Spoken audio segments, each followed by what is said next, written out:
இந்த வீட்டு பொம்பளை தானியா? ஆமா. நினைச்சேன். விசாரிங்க.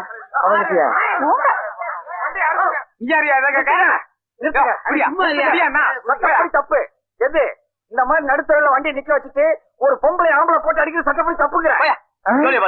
பெரிய சட்டமாவது விட்டமாவது. ஆமா. ஏயா ஒரு பொம்பளை போட்டு இப்படி அடிக்கிறியே, நீ மனுஷனா மிருகமா? யார் வந்தாளு? என் புருஷன் தான்மா. புருஷன் பொண்டாட்டி போட்டு இப்படி அடிக்கிறியா? பொண்டாட்டினா யாரு? உனக்கு பொங்கி போடுறவ, பிள்ளை குட்டி பெத்து கொடுக்கறவ. அப்படி அடிக்கிற அளவுக்கு இவங்க என்ன தப்பு பண்ணிட்டாங்க? கரெக்ட், சட்டப்படி கரெக்ட். கமரு கிடையா? என்ன கேக்குறியாமா? நான் எதுக்கு அவளை அடிச்சேன்னு சொல்லி அந்த எழுத்து விட்டு பொம்பளை கேளுமா? யோ பொம்பளை கிம்பளைன்னு சொன்னேன், பல்ல 32 எகிரிடும் எகிரி. பொம்பளையா பொம்பளை கலியா சொல்லியானா? நான் என்ன உன் வீட்டுல மாடு மேய்ச்சவளா?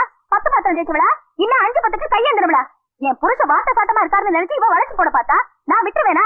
ஏதோ இங்க இருக்கிறவங்களுக்கு தான் எனக்கு பிடிக்காது. நீ புதுசா வந்தவ தானே, நீயே சொல்லு. நீ சட்டப்படி தப்பு எது?